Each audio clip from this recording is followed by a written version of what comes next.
Welcome to the Antidote. This is Greg McCarran. And this is Jeremy Roth-Cushel.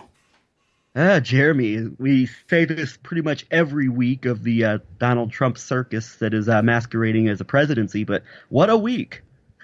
What a week. I I can't mean, keep Donald up with Trump it. is allegedly, we're supposed to believe that he ordered a bombing, and then he stopped it at the last minute when he decided that he didn't like the risk of that the possible amount of lives lost would be disproportionate reaction to the alleged downing of a drone by Iranian, a U.S. drone by Iranians, which is actually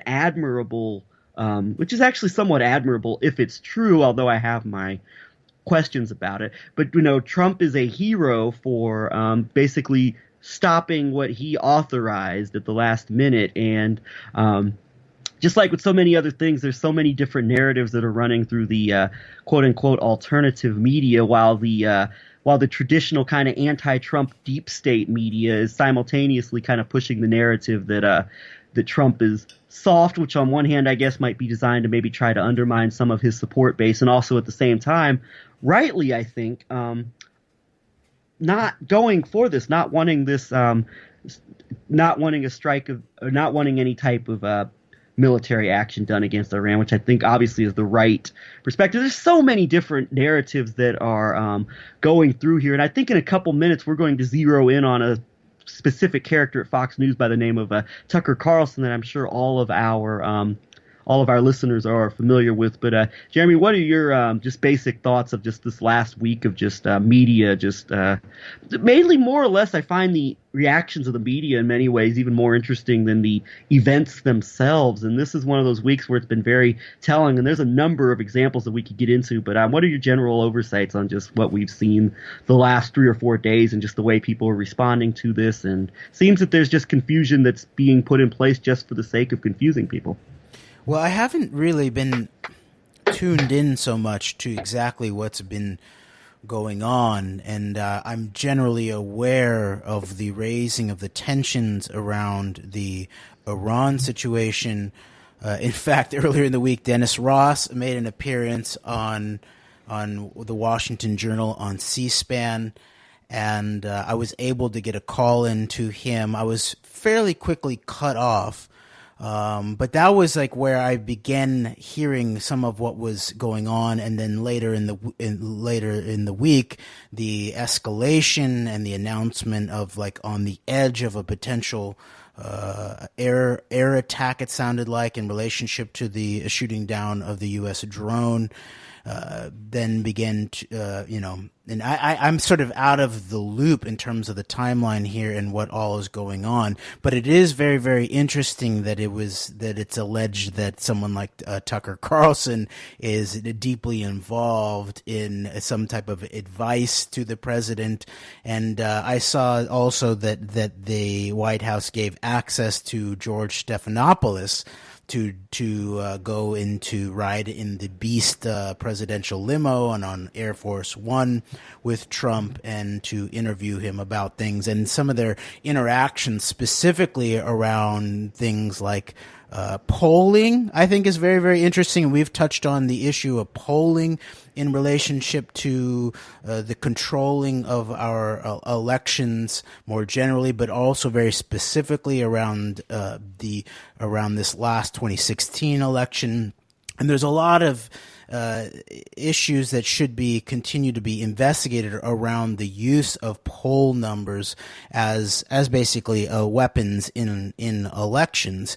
And we also have pointed out that the background of some of the people that were brought on as alleged pollsters, people who had a background with Arthur Finkelstein, are actually political operatives very much tied into people like Netanyahu. And I can't remember the name of one of the guys that I confronted at the Dole Institute, John McLaughlin. John McLaughlin, who even at this event, I think when that I'd gone to, it was right after the elections in 2016. He was on a there was a panel of all these different political campaign operatives, and it included people from the Clinton campaign and even Simone Sanders from the Bernie Sanders campaign, but then all these Trump guys too. And I believe McLaughlin at this event even said that when he was sought by the Trump campaign to be involved, he was working in Israel, in Tel Aviv with Netanyahu. And so that is very, very interesting. And so people can go back and look at some of the coverage that we've done around Arthur Finkelstein. He's the key political operative, really, who has not been looked into enough and not been spoken about enough. And I mentioned that I'd heard a podcast with the director, producer of the film Active Measures, which is seen as sort of the quote-unquote documentary covering the 2016 so-called Russiagate scenario. And he said that if there were a singular character that he wishes he had covered in that film, it would have been Arthur Finkelstein. And I would point out again too that this series of articles very interesting that makes this Hungary connection called the Budapest Bridge mentions Finkelstein very, very specifically, and people can go back to our antidote that was specifically about Finky and the kids. And I think John Swin made an infographic specifically around the Arthur Finkelstein network, which people can go check that out. And I just want to take this as an opportunity also to say that we are working on upping our ante in relationship to the antidote itself over time. Every year, I would say, we basically been going about 2.5 years here, maybe almost a little bit more, going almost on 3. In terms of our work here together, Greg, at the Antidote, and we work to substantially increase both the level of our research and the level of our analysis, but also the professionalism with which we work to approach this. And so we've been working on upping our sound quality, and so we're going to continue doing that. And there are also things on the table that we're interested in, maybe an input from our audience in relationship to doing an extended, more open timed, sort of real authentic podcast style conversation rather than just our 58-minute radio style broadcasts. And maybe we do it something like where we release it on Patreon and then open source the whole thing a week later or whatever. We figure it out. But we want to be able to continue raising the ante in relationship to our own work here. And that'll also include, and maybe we'll discuss this in our longer form conversation this week, the kind of on the ground work that we did in Iowa. Brendan O'Connell's made a very interesting video about that also fills in some more information around the tech background of what's coming up in relationship to this outsourcing of the Pentagon cloud and how we at the Antidote might continue to work on creating new modalities actually of direct action related to things like First Amendment audits that actually double as audio documentaries about specific locations in the world that maybe people should know about. In addition to continuing the kind of work that we've been working on modeling, that I would point out in relationship to things like call-ins.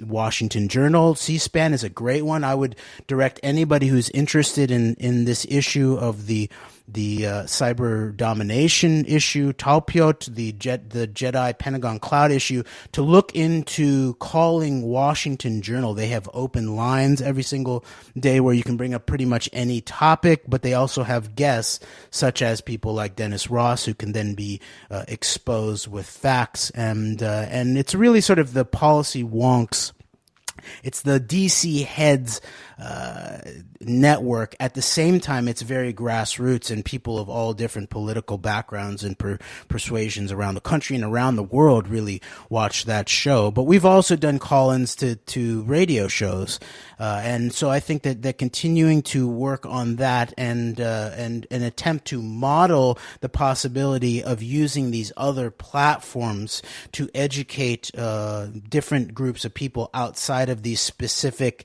YouTube or online radio kinds of bubbles is part of the work that we're going to continue pursuing over the course of the next year.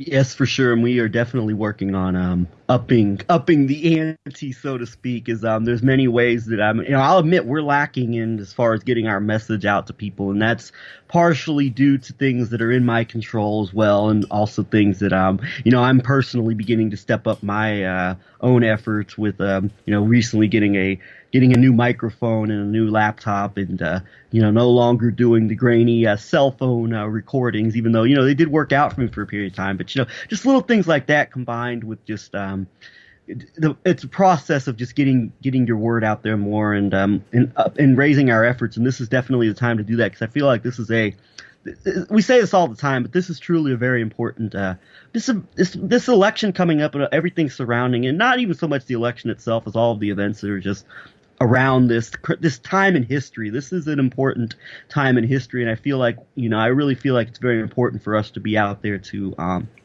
cover this time in history. This is I really feel like we need to have our input on this particular period in history. So we're definitely working to raise our stakes, up the ante, so to speak, and definitely looking for suggestions from listeners, what you'd like to see us talk about, and also just our own output, putting out more as well. So definitely. And it is interesting you mentioned the pollsters in relation to going back to what you were saying about the Stephanopoulos interview, that you mentioned the pollsters, because I'm starting to notice now, like anytime like a GOP pollster will show up on TV, there's a good chance it's connected to Arthur Finkelstein's kids. I've noticed a couple of the more prominent ones that you see on TV a lot. Tony Fabrizio, Alex Castellanos are both kids of Finkelstein, and they'll pop up on the major networks, the cable networks, to talk about the polls and their work as strategists. Also, Ari Fleischer is considered a kid of Arthur Finkelstein. He's very pro-Trump, which is kind of that's kind of ignored within the whole network of people who think that there's an entire tribal Jewish conspiracy against Trump. And of course, the infamous Frank Luntz. It's very interesting you brought that up, because I think polling will be crucial to this election and the way that it's just shaped. And a lot of what you see from the GOP side comes out of the Finkelstein network in ways that I didn't realize when we first went through the names of people that are associated with Arthur Finkelstein. So if you see somebody who's representing the GOP as a pollster / strategist pop up on a cable news show, more than likely at some level there's a connection to Arthur Finkelstein or people within his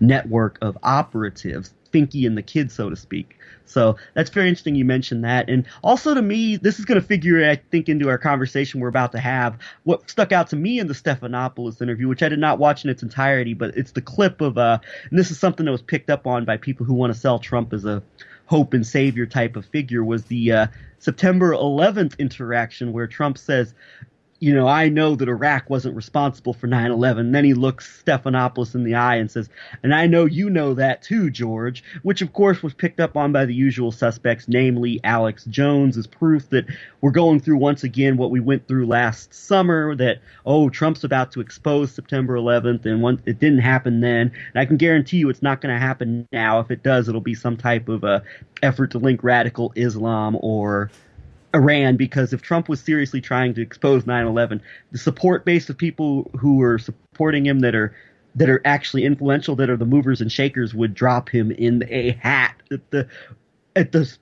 Would drop him so fast if he were going to truly try to. If there was any type of fear that he was going to try to truly go after the true perpetrators of September 11th at the deepest levels. Yeah, and the most plain hypothesis that makes sense in terms of what he was actually referencing would actually refer directly back to his Secretary of State, Mike Pompeo, who has been reported to have been talking to Congress about the alleged evidence to utilize the original post 9/11 authorization of the use of military force, of which Barbara Lee, the congresswoman, was the only person in the entire Congress to vote against it originally, I believe, that supposedly links Iran to September 11th and the Al-Qaeda alleged hijackers and all of that.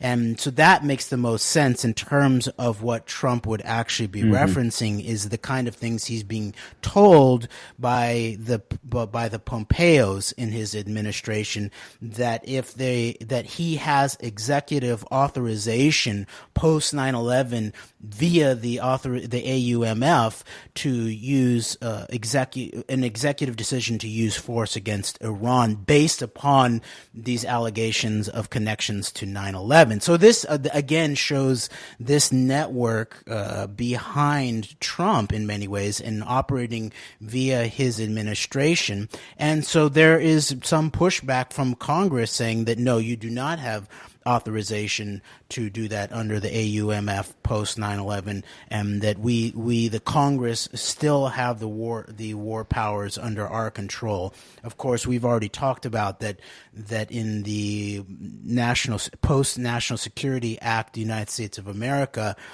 over and over and over again, the Congress has delegated the authority to wage war under different guises of kinetic action or interventions or alleged responses to the executive branch, and have not really declared a proper war in post-World War II the United States of America. So that's my sense of what was likely being referenced, and so we need to keep our eye on all of that.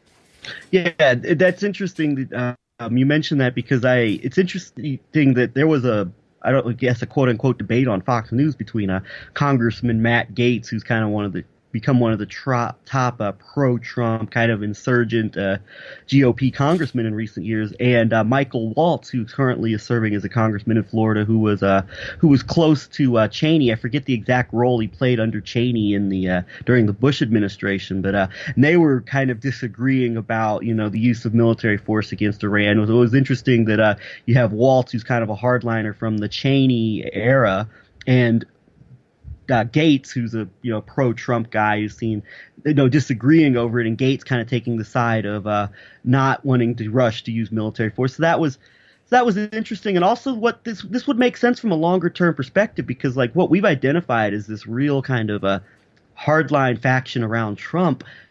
They were the ones that were wanting to go right into Iran. They were the ones who began to really, harder than anybody else, push the real hard propaganda against Iran. I think, of course, of people at a deep level like Jerome Corsi, who went so far as to not only write books about the Iran threat, but testified to the Israeli Knesset about the Iran threat. So it's that network of operatives at the deepest levels are the ones that were really pushing the Iran propaganda the hardest, even after the beginning of the Iraq war. And they did not see Iraq as the be-all, end-all, but they saw Iran. And of course, there's some ambiguity. There's some shades of gray surrounding exactly what the goals are with Iran. But at some level, there is still a continuity with Iran from this particular faction behind Trump at a larger level. And so, and did you want to comment on that? Yes, great. Last thing I wanted to put on the record about this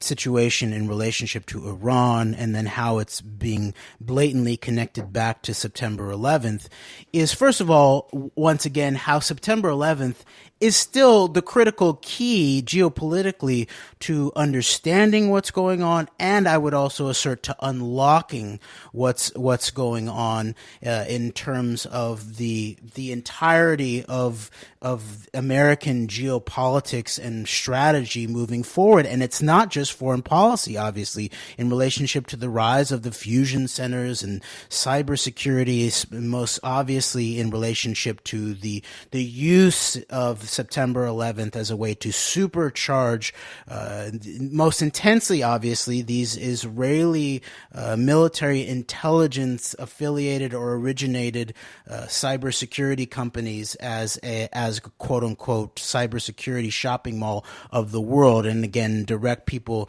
to my presentation at the Deep Truth Conference that references this second to last chapter in Naomi Klein's book, The Shock Doctrine, talking about how the context surrounding September 11th was a massive crash of the Israeli economy and massive investments, even pre 9/11, sort of a shifting of the investments into a sort of all-in approach to those kinds of companies that would really get then focused on and invested in and started up after the September 11th attacks themselves. So that's one thing. But then the other thing is in terms of this question of who was associated with those who did September 11th and whether there was these alleged connections to Iran with the alleged 9/11 perpetrators of Al-Qaeda, which, by the way, Tulsi Gabbard over and over again, I just point out, gets uncorrected. It leaves situations, including with people, journalists who should know better, including the Jackman brothers, who got a sit-down interview with Tulsi Gabbard, that she asserts that Al-Qaeda were the ones who attacked us on September 11th, which is one of the reasons why I brought that up at the very, very end when we left her and her crew. And I will make public the raw footage of our interactions with Tulsi Gabbard and maybe put it up. I think I put it on my channel, and I will make those public very soon. But then the thing that I wanted to mention was in terms of this association of who knew what in relationship to September 11th and those who did it. I have it on good information that the highest levels of Goldman Sachs very likely knew exactly what was, maybe not exactly, but knew a good bit about the threat that was going to emerge on September 11th. And a lot has been made of the warning to the Tokyo branch of Goldman Sachs, where the office was really shut down. And there's been all kinds of disinformation after the fact about that. That's what when I confronted then Secretary of the Treasury Hank Paulson at the Ronald Reagan Library, probably 2008, it was in relationship to the combination of the orchestration of the financial crisis that we were then facing in 2008 that people like Brad Sherman, Congressman Brad Sherman, was really sort of architecting and even went on Alex Jones's show at the time to talk about the quote-unquote threat of martial law that they were threatened with in Congress. I actually thought that he was there to share the threat with the American people, but that at that point I was trying to connect what Paulson, who had been the CEO of Goldman Sachs on September 11th, in relationship to the blatant warnings that his company had gotten in the direct run-up to September 11th, to the question of, did you receive warnings about the orchestration of this crisis where the Congress was bludgeoned into shifting hundreds of billions, if not ultimately trillions of dollars, into very specific Wall Street-oriented hands? And I used the words of Rahm Emanuel of a generated crisis. You need to take advantage of crises, and sometimes if you don't have a crisis, you generate a crisis. So I do have it also on good information that not only the Tokyo office, but there were 0 managing directors of Goldman Sachs in the New York office. on September 11th, and the amount of calendar work that would be necessary in order to make sure that no Goldman Sachs managing directors were there on September 11th points at the likely foreknowledge of some serious incident and planning at a very, very high level, or at the very least a managerial level, to be able to make sure that no managing directors of Goldman Sachs were in the New York branch on the morning of September 11th. So I just want to say, as you have the Pompeos and all these people surrounding Trump talking about the connection of Iran to the Al-Qaeda and 9/11, maybe we should ask some serious questions about what the highest levels of people in Wall Street, specifically Goldman Sachs, knew in relationship to who actually did September 11th.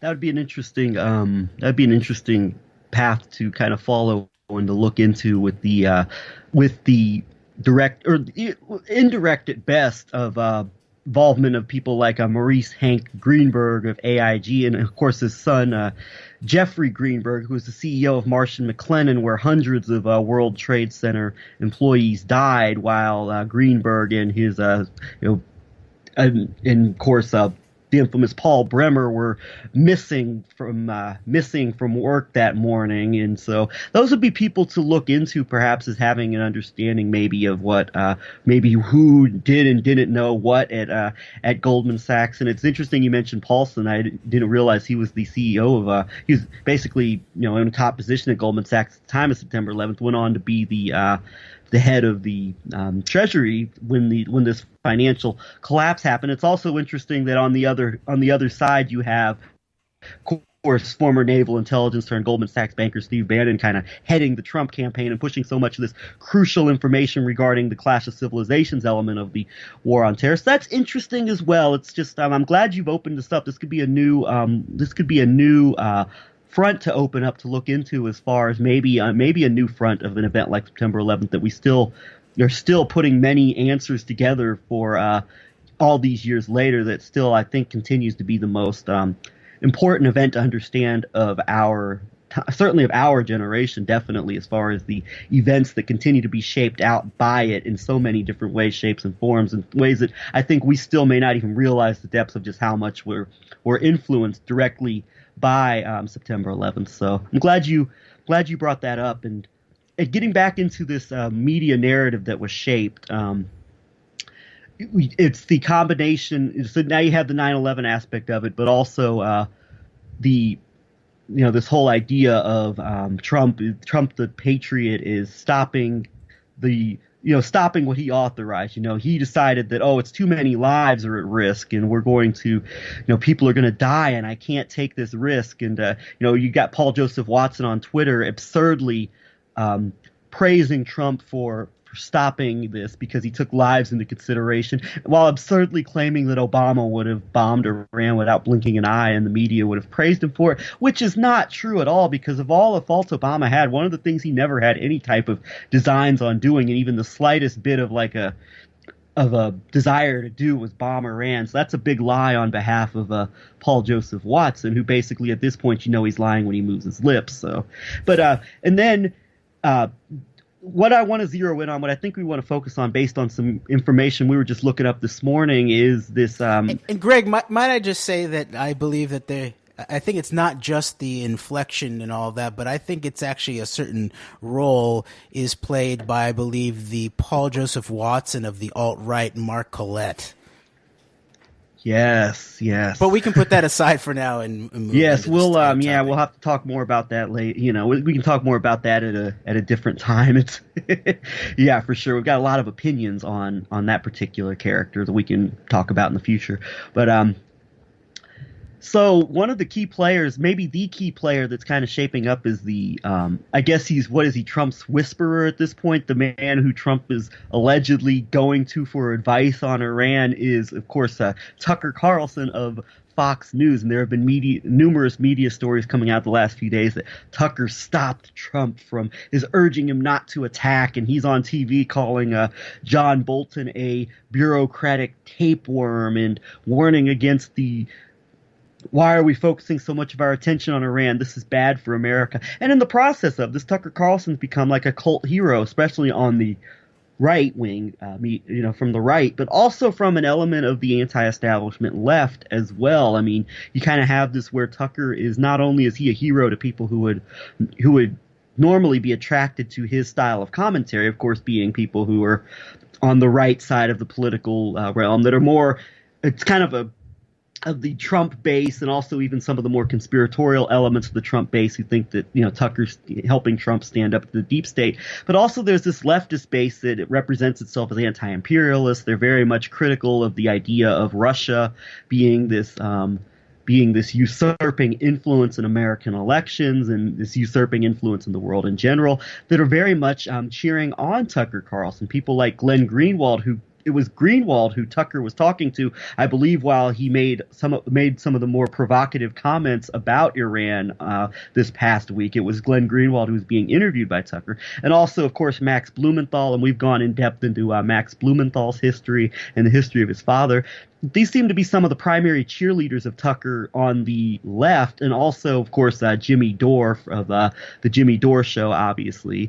But it's interesting, this left-right kind of isn't it the deal that with Jimmy Dore in relationship to Tucker Carlson, the main thing was that they were making common cause around attacking Amazon, which I think is also interesting in relationship to the joint enterprise defense infrastructure Pentagon cloud outsourcing scenario in relationship to it's Amazon versus Microsoft, and Microsoft being clearly having put its cloud cybersecurity in the hands of a Talpiot formed company. That's a great point, but I think the Amazon that's part of the rallying around Tucker is kind of this right-wing populist anti-establishment hero. I definitely think that's part of it. And it's also interesting as well that it's Tucker versus Amazon, when Amazon, Jeff Bezos, is seen as an enemy of the of Mohammed bin Salman and the rising his rise to power in Saudi Arabia as well. So, that's interesting from that regard as well. And then in a way that could also be serving the interests of those who are whatever bigger games going on with Trump's foreign policy as it relates to Saudi Arabia and the Gulf kingdoms as well. So that's also an interesting aspect of it. But I do think this whole idea of Tucker, the anti-establishment hero, taking on Amazon is part of this as well. It just seems that there's this coming from some aspects of the left where you can rally around someone like Tucker who's calling out the same deep state interests. And I will give a hat tip to Robbie Martin. He has been very forthright, I think very correct in continuing to put a microscope on Tucker Carlson and the, very likely phoniness of this idea of him as this anti-war heroic figure, which we're going to get into here. So, and not that there isn't reason. Again, this goes back over and over again in relationship to things like civil rights in the United States of America, and that there's no reason to not criticize Amazon's labor practices or what they do to local economies or all of that. But the point is that these kind of people, when what we're going to begin peeling back the layer of the Carlson family umbrella and what it actually represents, is that when you begin to see this association of attacking Amazon at a very specific timing, then you begin to wonder whether this is not just sort of organic journalism of good faith, and this might also then connect to things like Iran, but this might be the orchestration of a very specific policy agenda.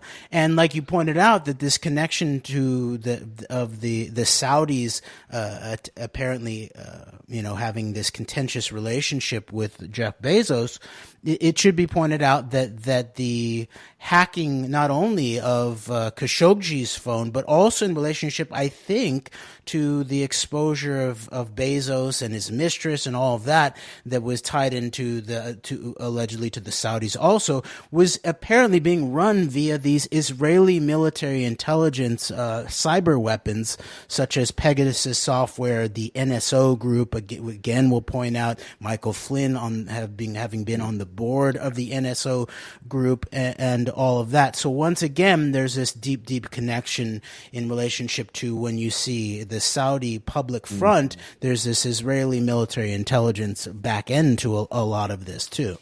And that goes into the another aspect of the Trump media propaganda element, which was a National Enquirer with the kind of appropriately, it seems, named David Pecker, who may very well be representing Israeli interests with his outlet, the National Enquirer. So there's a lot of things to be uncovered there and looked into, but certainly that Amazon aspect is very interesting. So we've started out talking about Tucker. Let's begin to peel the layers. Where should we start with Tucker Carlson and his background? Real quick, also, there was something really interesting that happened before we really dig into his background. I was going to take a minute to mention something really interesting that happened several months ago. Listeners might recall the Antifa staged a protest outside of Tucker Carlson's home in D.C., and allegedly there was talk of Tucker feeling threatened, his family feeling threatened.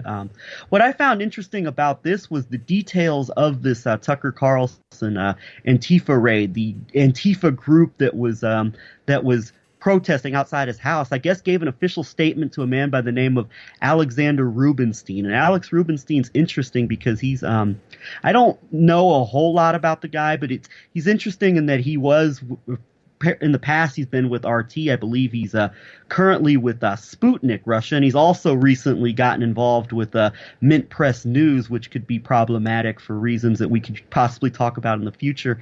But Alex Rubinstein was the person who got this official statement from this Antifa group. I believe it was Smash Fascism DC might have been the name of the group, and he put this out to the press. It was Alex Rubinstein. Alex Rubinstein seems to have a very pretty close relationship with Max Blumenthal, who has popped up on he's popped up on Fox News on Tucker's program specifically a couple of times in the last 2 years to rail against the Russiagate witch hunt, and then also it was Max Blumenthal's significant other, former RT analyst, who I think now is with Mint Press News, as well as the Gray Zone Project, which is run by Max Blumenthal, was on Tucker's program to rail against U.S. military intervention in Venezuela, which is another aspect, I think, of this kind of alt media narrative of around Tucker Carlson as being this anti-establishment hero. And there's some very interesting layers to that this is a key network. This whole Rubinstein, Max Blumenthal circle is a key network in shaping the way that the anti-establishment left, who's very critical, obviously, of the establishment Democratic Party, but also even of Democracy Now! Types on the left that kind of push that almost in many ways toe the line of the kind of official resistance narratives regarding things like Trump and Russia. And so it's very interesting in this time period when you consider, obviously, the obvious history of someone like Max Blumenthal, combined with more of a mysterious figure like an Alex Rubinstein, who seems to be very closely connected with various influential Russian media outlets that have operations here in the U.S. And then Tucker Carlson, we're about to get into with his long history with his family and particularly his father. These kind of connections shaping up that are really influencing the alternative media narrative in a number of ways, I think, is very interesting. And it's just going back to this Antifa protest outside Tucker's house and the details of that. But it's longer than that. But it's all very interesting. It's something I certainly want to continue to try to peel in the future. I just wanted to bring that up and kind of bring this into the conversation, because we talk about this idea of this influence operation and there being Russian elements and Russian state media and how it's used. So I just wanted to bring that into the picture. Well, I think that's a very interesting point that we should go ahead and analyze further in the future, especially in relationship to this issue of the question of the analysis to the Eastern sphere in relationship to Russia specifically, and all that we've discussed about before about all the good work that Mint Press News has done, but that the obvious point that was put into the story that we've referred to before by Richard Silverstein when he wrote for Mint Press News, that when he began talking about the background of the KGB, the former Soviet intelligence penetration of high levels of Israeli intelligence, is when he ran into an issue in terms of them not wanting to publish his stories at Mint Press News. And so that then becomes an interesting question about the nature of the potential controlled dialectics of stories such as Antifa versus the Tuck, So, but yeah, let's wade in a little bit to this question of Tucker Carlson and his background. And I do want to go focus on the background of his father. And it's not fair to define somebody by their parents or by their, by a son by their father.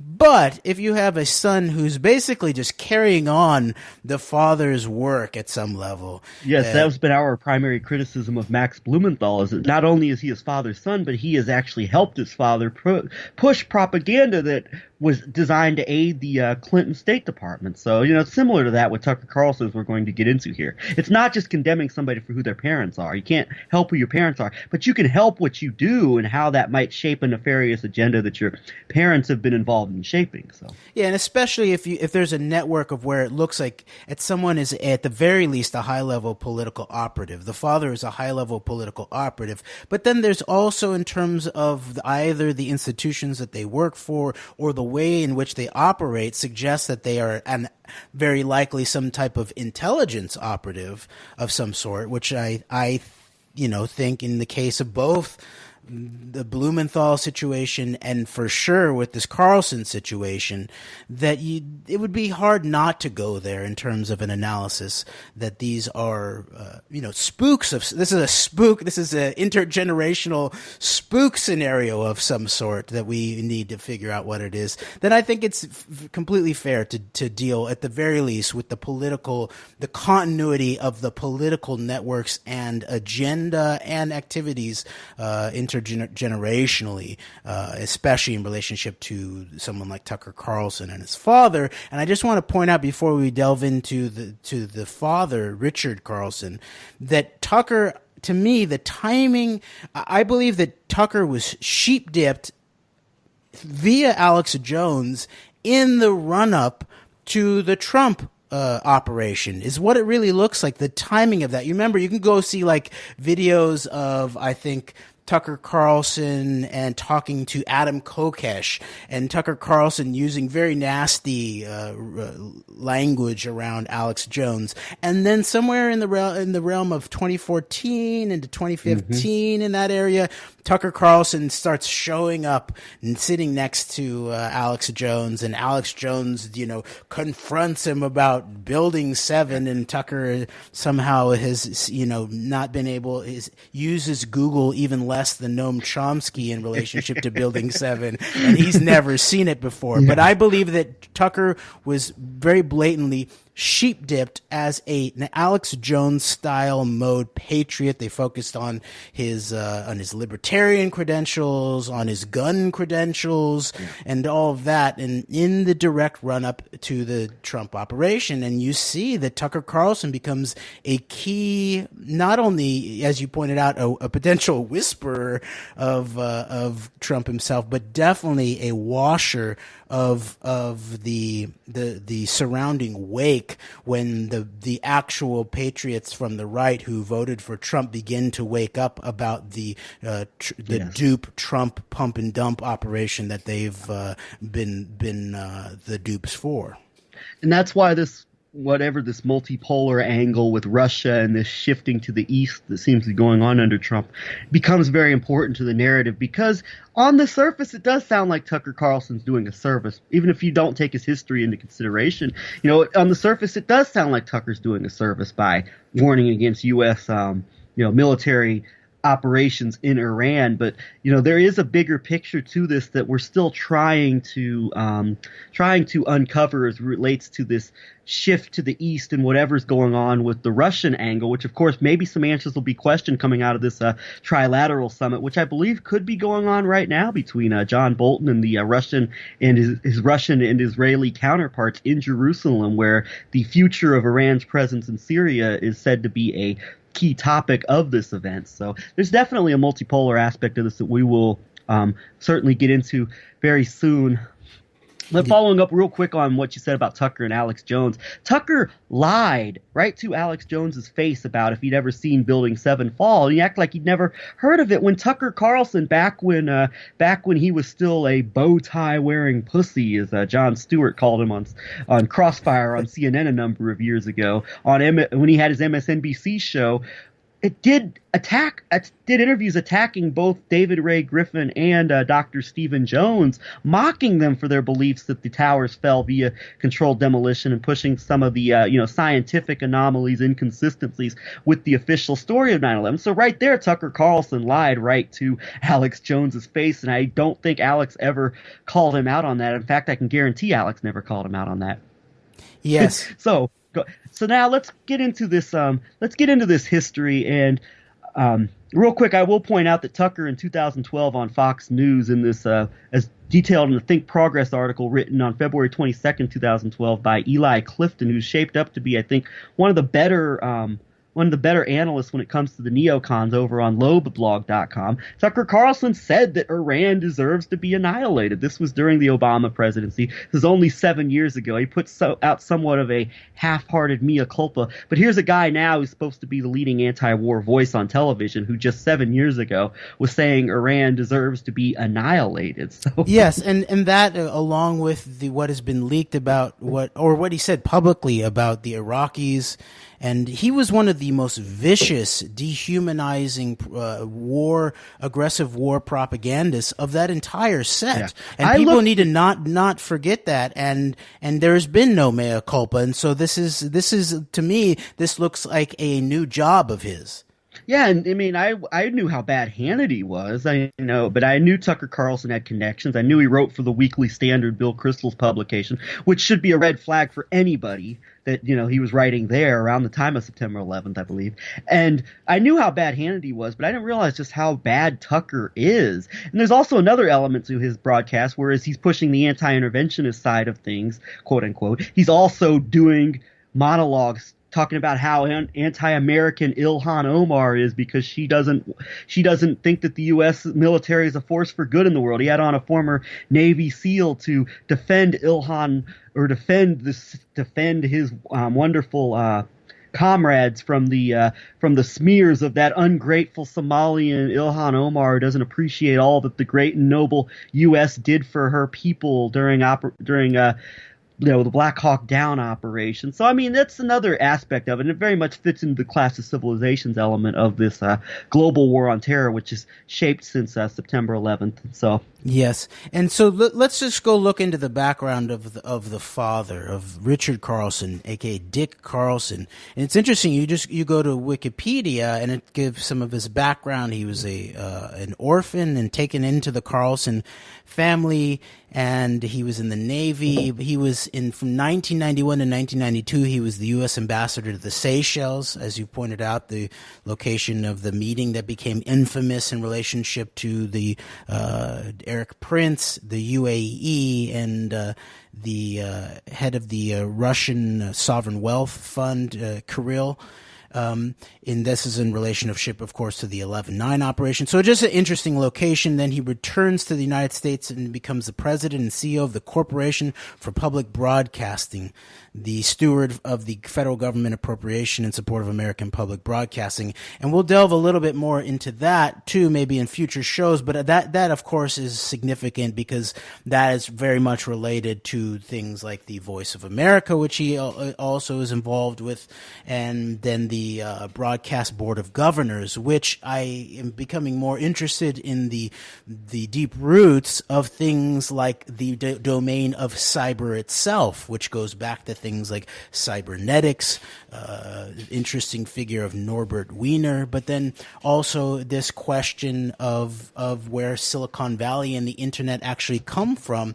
And this book by Yasha Levine about Surveillance Valley, the secret military history of the internet, is very, very interesting. I've begun reading it, and there's some very interesting, very contemporary questions that he brings into the mix in terms of his reporting around what was beginning to be pushed after specifically Edward Snowden, where Snowden starts pushing this idea of the Tor, the Onion sort of secret browser that was being funded and managed in many ways by the Broadcast Board of Governors, which is a CIA-affiliated organization, of course, in relationship to all of this stuff like the Voice of America and all of that.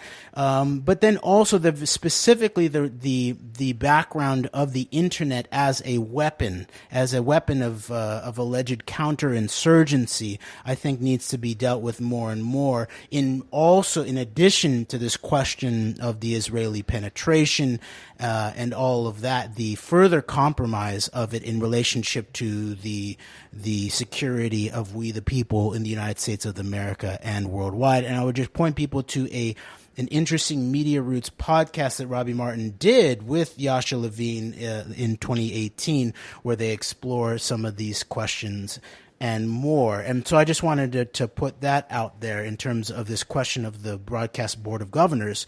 But then further down in Dick Carlson's Wikipedia page, it talks about how he became in 1997, he became president and CEO of King World Public Television, a subsidiary of King World Productions, the syndicator of Oprah, Wheel of Fortune, and Jeopardy, among other successful TV shows. That's interesting. But then here becomes very interesting. Carlson was the full-time vice chairman of the Foundation for the Defense of Democracies, the Counterterrorism Institute in Washington, D.C. and Brussels, for 8 years.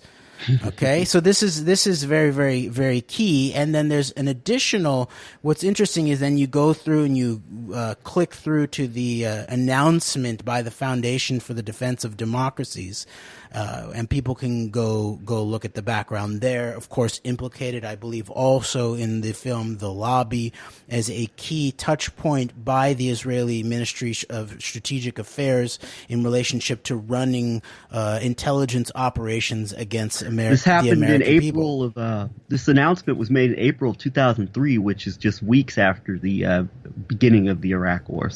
So let's read this announcement from the Foundation for the Defense of Democracies. You're right, Greg. This is this is immediately after the launch of the aggressive Iraq War. Quote: Richard Carlson joins anti-terrorism think tank. Former Director General of the Voice of America joins the Foundation for the Defense of Democracies. Washington, D.C., Richard W. Carlson has joined the Foundation for the Defense of Democracies as a vice chairman. Carlson has a long distinguished career in the media, government service, and diplomacy. Prior to joining FDD, he was U.S. Ambassador to Seychelles, the Director General of Voice of America during the last 6 years of the Cold War. Seems like a pretty important time period. And also, in addition to that, when he was Voice of America, the Broadcasting Board of Governors, I believe as it was formerly called, has a new name now, oversaw Voice of America, but also, Radio Free Europe / Radio Liberty, Radio Marti, which is sent out to Cuba, is the voice of the anti-communist, quote-unquote, resistance in Cuba, and Radio Free Asia. So basically, he was, at some level, was overseeing all of these communications that were put out to these bastion strongholds of like the U.S. opposition to communism around the globe. Thank you. Yes, and so, okay, back to the FDD announcement. Quote, and the president and CEO of both the Corporation for Public Broadcasting and King World Public Television. Carlson is an experienced diplomat. As VOA director, he led official U.S. delegations to the Soviet Union, People's Republic of China, and other countries. He also has testified numerous times before congressional committees and before both the British House of Commons and the Israeli Knesset. He has been an advisor to the Institute for the Study of Terrorism and Political Violence in Washington, D.C., founded by Buck Revell, former assistant director of the FBI in charge of counterterrorism, and R. James Woolsey, former CIA director. Woolsey is a distinguished advisor to the FDD. Richard Carlson has been a writer for Time and Look magazines, as well as a correspondent for ABC TV. He has won 3 Hollywood Emmys, 4 Golden Mike Awards, and the prestigious George Foster Peabody Award. Quote, "This is a critical time in the world. The work of the foundation is more important than ever. I'm gratified to play a role in combating terrorism and defending open, politically free societies," unquote, said Carlson. Clifford D. May, president of FDD, said, quote, "We are both honored and excited that Ambassador Carlson has agreed to join us, that he has agreed to put his experience and talents in the service of this serious and important cause," unquote. So let's delve in a little bit more deeply into this other organization that Buck Revell started, that Carlson is said to have been a part of. This actually shows you exactly what this network actually is, doesn't it, Greg? Yes. And it's funny, when you search for Buck Revell on Google, the first result that comes up is his JINSA profile, Jewish Institute for National Security Affairs. So anyway.